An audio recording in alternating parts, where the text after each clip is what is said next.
Pemirsa, gugatan perdata mengenai perbuatan melawan hukum yang diajukan oleh Iwan Setiawan dan istrinya Lita terhadap Edi Tamrin di Pengadilan Negeri Muara Bulian dinilai tidak memiliki dasar kuat oleh tim kuasa hukum tergugat.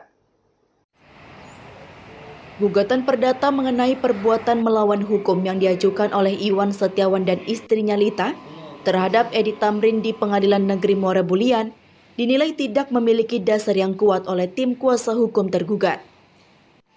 Sidang perdata yang digelar pada Jumat kemarin memasuki tahap pembuktian dengan agenda pengajuan bukti surat dan keterangan saksi dari pihak tergugat.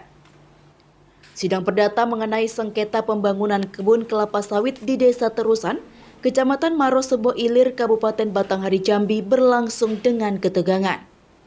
Iwan Setiawan dan istrinya Lita sebagai pihak penggugat mengklaim bahwa Edi Tamrin telah mengambil hasil kebun kelapa sawit mereka. Selain itu, mereka juga menuntut 1 unit kuit truk yang dianggap sebagai milik mereka.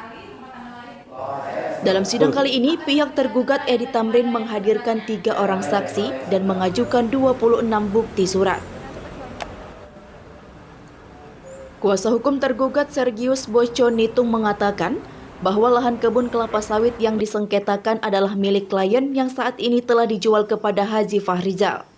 Mengenai quick truck yang digugat, Sergius menjelaskan bahwa kendaraan tersebut dibeli secara dicicil dari hasil kerjasama pengelolaan kebun antara Iwan Setiawan, Edi Tamrin, dan 2 pihak lainnya. Sampai hari ini kita sudah mengajukan saksi dan bukti surat sebanyak 26 bukti surat, dan saksi yang kita hadirkan ada 6 orang. Yang digugat oleh saudara Iwan Setiawan alias Awan ini terkait kebun sawit tentang pembangunan bersamanya, di mana dalam dalil gugatannya mereka mengatakan pihak tergugat memanen dan mengambil hasil buah sawit di kebun mereka. Nyatanya panen atau yang dilakukan oleh klien kita Edi Tamrin itu berada di lahan mereka sendiri, bukan di objek atau lahan milik penggugat Iwan Setiawan. Selain itu apa yang dia gugatan? Dalam gugatan itu dia meminta juga untuk tentang 1 unit mobil pick truck, di mana mobil pick truck itu juga dilakukan pembelian secara bersama-sama, bukan dibelikan secara pribadi oleh penggugat. Itu sudah kita buktikan di dalam agenda persidangan, di dalam pembukuan yang dicatat oleh klien kita. Terdapat rincian pembayar angsuran. Untuk angsuran pertama itu sebesar 2.250.000, angsuran kedua 2.500.000, dan yang terakhir itu ada di angka 16 juta untuk pelunasan. Penggalian fakta persidangan, apakah gugatan penggugat ini sesuai apa enggak? Ya, kalau menurut sudut pandang kami tentang gugatan yang diajukan oleh penggugat Iwan Setiawan ini kurang pihak, karena di dalam melakukan bisnis ini kerjasama ini mereka ada 4 orang, tapi yang dilakukan gugatan oleh Iwan Setiawan dan istrinya hanya menggugat Edi Tamrin, tidak melakukan gugatan juga terhadap Henry Budiono dan Rian Sinatra. Dan tadi telah terbukti juga bahwa objek yang dikuasai oleh klien kita itu berada di Blok B, dan penggugat juga mempunyai objek di Blok B, dan Rian Sinatra juga ada di Blok B. Artinya di Blok B itu kurang lebih 9 hektar, itu memang dimiliki oleh 3 orang. Awal di menggugat ini gimana ya? Awalnya dilakukan gugatan oleh Iwan Setiawan ini dikarenakan dari klien kita Edi Tamrin menanyakan kepada Iwan Setiawan tentang hasil jual buah. Namun Iwan Setiawan selalu menghindar, dan sampailah Edi Tamrin mengirimkan surat somasi secara pribadi menanyakan tentang pembukuan hasil jual buah sawit selama ini, keuntungannya berapa. Namun Iwan Setiawan selalu menghindar. Waktu itu selain Iwan juga ada 3 orang lagi bang ya yang bekerja sama di situ. Untuk bekerja sama mereka ada 4 orang. Yang pertama itu penggugat Iwan Setiawan alias Awan, tergugat Edi Tamrin, satu lagi ada Hendri Budiono alias Ahen, dan yang keempat itu Rian Sinatra alias Asing. Bang, infonya bang, uang hasil penjualan 1,2 ini dilakukan penggugat untuk beli lahan juga bang, atau betul bang? Ya, menurut informasi yang kita dapat bahwa terlihat di hasil pembukuan mereka bersama ada tercatat untuk pembelian lahan lagi di blok belakang lah, itu kurang lebih ada 6 hektar dan 1 hektar lebih itu. Dan juga terkhususkan untuk lahan dari klien kita ini yang totalnya kurang lebih 1,3 hektar itu di blok B itu sudah dijual kepada saudara Bang Haji, Bang Farizal alias Mono. Itu sudah terjual lahannya. Jadi setelah terjadinya perikatan jual beli antara klien kita dengan Bang Mono, itu sudah beralih.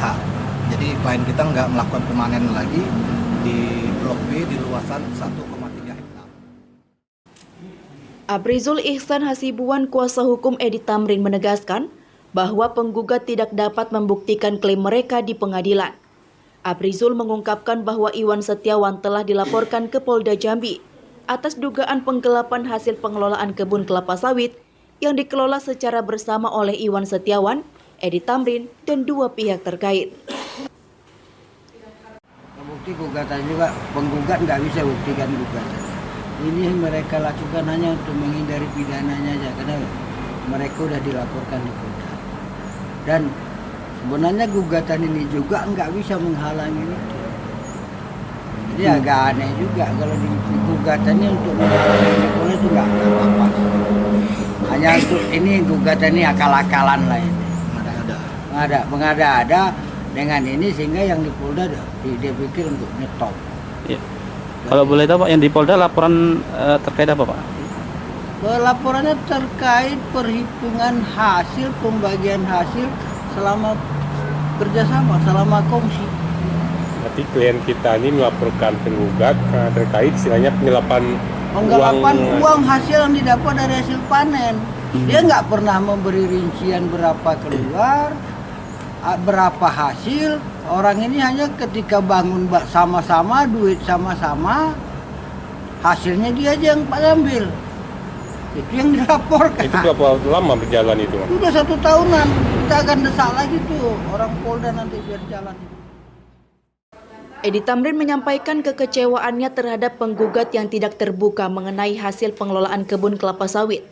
Menurut Edi, pengelolaan kebun ini sebelumnya melibatkan 4 pihak: Edi Tamrin, Iwan Setiawan, Hendri Budiono, dan Rian Sinatra.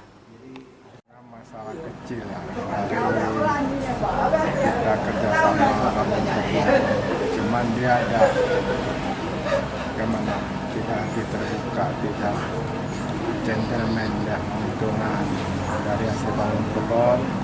Terus dengan ada hasil buah kebun itu dia yang pegang keuangan, tidak mau hitungan, sampai kami lapor ke Polda minta hitungan, baru dia ada serahkan catatan di Polda itu kan. Alasan dia yang gugat kita apa nih Bro? Gugatan masalah kuik sama lahan yang kita panen 2,5 hektar di blok B. Padahal itu tadi yang blok B itu kan kita ada 0,5 dengan 0,8 setelah kita jual ke Bang Mono.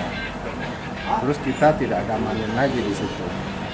Di bulan 6, tanggal 22 bulan 6 2023 kita sudah jual ke Bang Mono, Farizal. Nah, dia bilang di bulan 7 dia mau manen, nggak bisa, sudah kita panen. Tapi kita sudah jual ke Bang Mono, saya tidak manennya lagi. Berarti gugatannya tuh nggak beralasan berarti Bro? Nggak beralasan. Harapan Koko apa nih Bro? Dengan kasusnya apakah akan lebih kita balik apa gimana? Kita lihat ke depan. Sebelumnya ada pecah kongsi, hasil panen kebun dicatat oleh Iwan Setiawan. Hendri Budiono, salah satu rekan dalam pengelolaan kebun, juga menyatakan hal serupa. Hendri menegaskan bahwa pengelolaan kebun dilakukan secara bersama. dan klaim dari penggugat tidak sesuai dengan fakta di lapangan. Ya kan? Kami Iwan Setiawan sebenarnya sama saya tuh masih adik sepupu. Nah, jadi dia ngajak kami berkebun. Dia kenalnya kami dengan Pak Kariswandi, Pak Iwan namanya, untuk mengelola kebun. Kami ada bangun kebun di Mas Madu, tapi dia juga ada ikut. Sudah itu dia keluar suruh Pak Iwan cari lagi lahan di terusan. Kami ikut juga di situ. Nah, terus tahu, jadi setelah beli lahan itu saya dapat 14 hektar. Nah, Iwan Setiawan yang banyak luas, 25 hektar sekian. Nah, sama Edi Tamrin 11 hektar kalau salah. Keluar yang Sinatra lebih kurang, waktu beli pertama dengan Pak Iwan itu 18 hektar. Jadi saya nggak tahu surat-surat Supadi itu diambil oleh Iwan Setiawan, tidak dikelola oleh Pak Iwan lagi. Pak Kariswandi itu keluar. Jadi kami bilang, gimana pembangunan kebun nih? Kita sistem saham kita kelola sendiri, dia bilang. Ya karena kita ini masih saudara, ya udahlah, kita nggak ada perjanjian tertulis, lisan. Jadi kita juallah bangun.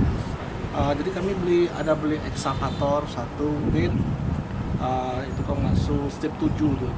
Jadi saya, Iwan Setiawan dan Edi Tamrin kongsi beli alat X1 untuk mengerjakan lahan itu. Pertama dikerja itu lahan Iwan Setiawan. Setelah dibuka lahan semuanya, ya kan, sudah tahun 2015 itu sudah tanam semuanya. Di tahun 2018 kan sudah menghasilkan buah pasir. Nah, itu tuh pembukuannya saya yang pegang dari hasil buah saya yang pegang. Terus 2019 saya sudah nggak pegang lagi, saya sudah serahkan, ada sisa uang dari hasil buah itu 27 juta sekian lah. Saya serahkan dengan Yan Sinatra. Waktu itu kita ada rapat duduk berempat lah gitu kan. Duduk berempat, saya sudah serahkan uang itu, berarti saya tidak ikut dalam pembukuan lagi, saya bilang. Jadi dilanjutkan oleh Rian Sinatra. Setelah Rian Sinatra, terus dilanjutkan oleh Iwan Setiawan dari 2020 sampai 2001. Yang dipanen itu kebun saya, Edi Tamrin dan Iwan Setiawan. Nah, karena punya Rian Sinatra itu belum berbuah karena ditanam tahun 2017. Dia terakhir itu baru tanam. Jadi selama 1 tahun hasil kebun itu dipanen hasilnya itu dipegang oleh Iwan Setiawan. Dia tidak pernah mau duduk bersama untuk menjelaskan hasilnya untuk kami. Kami selalu mengajak dia untuk duduk bersama, ya kan? Kita duduk bersama, kita hitung sesuai dengan porsi, pembagian porsinya gimana. Dia selalu menghindar. Nah, dia tahu-tahu dia bilang di Desember 2021 itu dia bilang kita pecah kongsi, tapi nggak mau hitungan. Nah itu, sedangkan awal pembangunan kebun itu saya sendiri mengeluarkan biaya 950-an juta. Nah, di luar beli tanah itu, biaya pembangunan saja 950 juta. Saya cuma dapat 14 hektar. Nah, dia menguasai lahan sekitar 38 hektar karena sebetulnya ada penambahan lagi lahan. Nah, yang kami pertanyakan, dari hasil buah yang 1 tahun itu dikemanakan, kan gitu kan? Kita mau duduk sama-sama, mau jelaskan gitu, minta kejelasan sama dia, sama sekali dia nggak mau. Dia bilang alasan tekor, nggak bisa hitung. Nah di situ, jadi kita sudah kasih somasi 2 kali untuk duduk bersama, etika baik nggak ada, dia nggak mau. Jadi saudara Edi Tamrin lah yang melapor ke Polda. Setelah dilapor ke Polda, dia dipanggil, dia mengeluarkan catatan pembukuan dia. Nah ini pembukuan dia. Kami dapat dari penyidik, tolong ada sanggahan enggak dalam pembukuan dia itu. Ternyata saya lihat dia ada pembelian tanah itu atas nama istrinya, pembelian tanah atas nama Rian Sinatra. Nah, di situ kami bilang, kok kami berdua nggak dapat, kok mereka yang dapat gitu. Nah, sampai sekarang kami mempertanyakan hasil itu, dia nggak mau jawab. Hingga berita ini diturunkan, kuasa hukum penggugat belum dapat dimintai keterangan lebih lanjut mengenai gugatan perdata ini setelah persidangan. Dengan adanya perbedaan pendapat yang mencolok antara pihak penggugat dan tergugat, serta ketidakmampuan penggugat untuk membuktikan klaim mereka. Sidang ini akan menjadi momen krusial dan menentukan nasib sengketa ini. Dari Kabupaten Batanghari, Novel BITV melaporkan. Ayo dukung kami dengan cara like, share, komen, dan subscribe di seluruh akun BITV agar Anda tidak tertinggal berita menarik dan terupdate lainnya. Saya Kiki Anggriani mewakili kru yang sedang bertugas. Pamit undur diri dari hadapan Anda. Terima kasih dan sampai jumpa.